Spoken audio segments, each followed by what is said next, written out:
Hey everybody, it's Rob. So I've been doing my best to keep these videos to 15 minutes or less. And the last video I didn't quite do very well. So what I did is I cut that video in half. So what you saw in the last video, the beginning of Revelation chapter 5, verses 1 through 7, I'm actually going to continue that because it went a little bit long.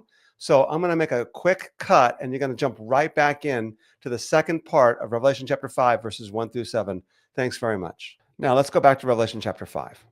So no one's worthy to open the scroll, but one of the elders says, "Stop weeping. The Lion from the tribe of Judah, the root of David." That's, by the way, Isaiah chapter 11 language, which maybe we'll look at here in a few minutes if we have time. He has overcome so as to open the book and its seven seals. And I saw between the throne with the four living creatures and the elders a lamb standing as if slain, having seven horns and seven eyes, which are the seven spirits of God sent out into all the earth. And he came and he took the book out of the right hand of him who sat upon the throne. This is so critical for a number of reasons now. One is, and it's kind of a big deal in the book of Revelation, but in all honesty, I've studied this carefully as you go through the entire book of Revelation, and I don't think it's as big a deal as many scholars make it out to be, but it's a big deal here. And what I'm talking about is the fact that John hears that the lion is overcome, but he sees a lamb that was slain. And John will several times. So some scholars will say, this is a big deal for John. He'll hear something and see something else. And it is a big deal, but I just don't think it's as consistently used as throughout the book of Revelation as we want to make it out to be. I think you can make an argument. It's being used in chapter 7 as well, but here's the deal. He hears one thing, a lion. He's going to look expecting to see a lion, and he sees a lamb that was slain. Folks, this is the point of the book of Revelation. Jesus is the King. That's the New Testament message. He's the Christ, the King. And the way he became the King was on the cross. I mean, if we were to go to the Gospels, there's no question the Gospel writers describe the crucifixion of Jesus as the irony. They're mocking him as the King. They're making fun of him as the King. They're dressing him in a purple robe. They put a crown of thorns on his head. They put a sign above a placard, Jesus of Nazareth, King of the Jews. They do all these things. They say, "Hail, King of the Jews." He said he was the King. They do and the Gospel writers are like, isn't it crazy? He really is the King. He really is. The way Jesus becomes the King is through the cross. The way Jesus becomes the lion is by being the lamb that was slain. Now, in fact, here we go. I actually did a search earlier just to bring it up here. This is the word lion from Revelation 4:7, 5:5, 9:8, 9:17, 10:3, and 13:2. And you can see the word lion here highlighted in yellow every time it occurs in the book of Revelation. First thing to notice, 6 times. You got to think that lion would be 7 or 10 or 12 or 3. I mean, some biblically significant number. I mean, 6 is kind of the number for it's not 7. And maybe 666 means not Father, Son, Spirit, not the triune Godhead, but the false Trinity. That's probably what 666 represents. In Revelation 13, I think it's also the number for Nero, but we'll discuss that when we get to Revelation 13. But why is the word lion 6 times? And if we were to look at these passages, here we would notice, in Revelation chapter 4, it's one of the four living creatures was like a lion. Revelation 5, of course, Jesus has, he saw that the lion had overcome. Then there's Revelation chapter 9, verse 8. One of the demonic hordes is being described as having teeth, like lion's teeth. Oh, that's weird. And then in Revelation 9:17, we have more demonic beings, these creatures that come out of across the great river Euphrates, and their heads were like the heads of horses and as the heads of lions. And then Revelation chapter 10, now this one it's used for good. So, chapter 4 was good. Chapter 5 was good. 4 was one of the four living creatures. Chapter 5 was Jesus. Chapter 10 is an angelic being that I think we could describe as Jesus-like. He's got a scroll in his right hand and it's open. And Jesus is the last one to have the scroll, and it was open. His roar is like a lion's roar. But then chapter 13, verse 2, I'm going to bring this up here in the English so you guys can see it. Revelation 13, verse 2, he saw a beast which was like a leopard. His feet were like those of a bear, and his mouth was like the mouth of a lion. Oh, the beast is like a lion. So when we look at the word lion here, the first thing to understand is the fact that it's actually not really used of Jesus at all. Maybe just this one passage, and perhaps the Revelation 10, verse 3. It's used of angelic beings in Revelation 4, but demonic beings in chapter 9, verses 8 and 17, and of the beast in Revelation 13. Now let's look on a search on the word lamb. And here's what you're going to notice. Look at how often the word lamb occurs.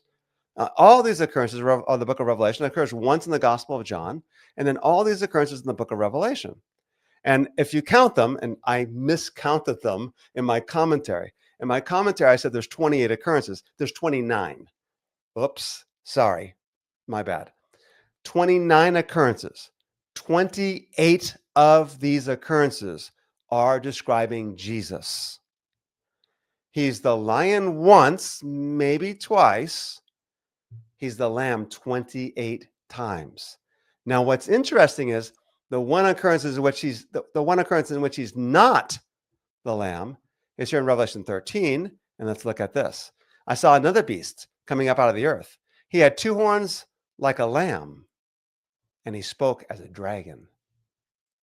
The one time lamb is not used of Jesus, it's of the beast who's imitating Christ. Okay, now what's the significance of this? We cannot overstate the significance of this. In the book of Revelation, in the Gospels, in the story of the New Testament, Jesus is the king because he was slain.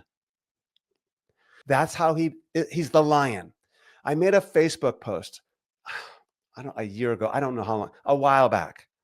And I just threw this fact out.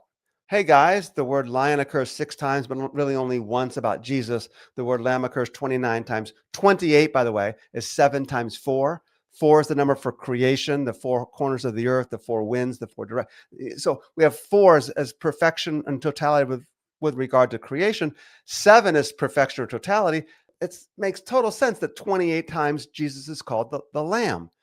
But in my post, I noted that Jesus is the lamb 28 times and the lion only once, and that should be a model for us. It should be a testimony to us that we are to be like lambs. The essence of the New Testament message for us, the great takeaway of the book of Revelation, if you stop this series here, is this. We are called to imitate Christ. 1 Corinthians 11, verse 1. Imitate Jesus. And if you want to be my disciple, take up your cross and follow me. And the way we do so is by loving one another, loving our neighbors. Husbands, love your wives as Christ loved the church and laid down his life for her.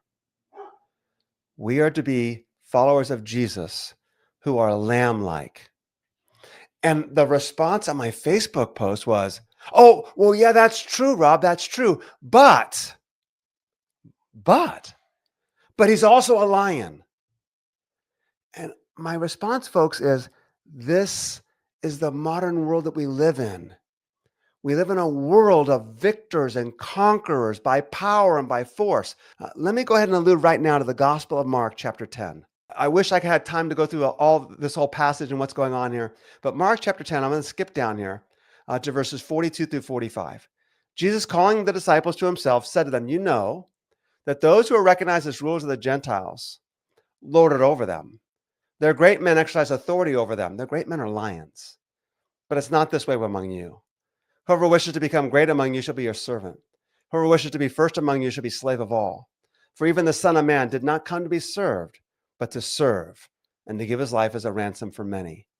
I have come to be the Lamb, and to show you that's what rule in my kingdom looks like.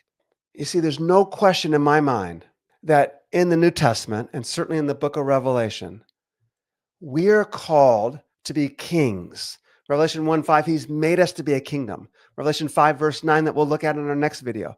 We are kings. We rule. But the way in which we rule is by being a lamb that was slain. Let me show you a couple more quotes. Here we go. Michael Gorman, in his book, Reading Revelation Responsibly, says this: human beings, even apparently faithful Christians, too often want an almighty deity who will rule the universe with power, preferably on their terms and with force when necessary. Such a concept of God and of sovereignty induces its adherents to side with this kind of God in the execution of allegedly divine might in the quest for allegedly divine justice. Understandably, the reality of the Lamb as Lord, and thus of Lamb power, terminates or should terminate all such perceptions of divine power and justice and of their erroneous human corollaries. James Ressigui says, the Lamb reinterprets Old Testament allusions to the Lion of the tribe of Judah. At the same time, the Lion reinterprets the counterintuitive way the Lamb conquers, forging a new symbol of conquest in this world. David Barr, who really, in many ways, is one of my favorite writers in the book of Revelation. He's got some fantastic stuff. Some stuff, not everyone's going to agree with that, but he's got some fantastic insights. He says this inappropriate pairing of power and weakness should cause the reader to reevaluate the meaning of power. I think that says it all. All right, in our next video, we're going to continue in Revelation chapter 5. This chapter is so critical as to what happens. Chapter 6 and 7, he's going to open the scroll. If you haven't already subscribed to the Determinetruth YouTube page, make sure you go to the Determinetruth YouTube page and subscribe. You'll be updated whenever new videos are released. Thank you so much. And leave your comments in the comment section below, and be kind. If you have questions, feel free to throw them in the comment section below as well.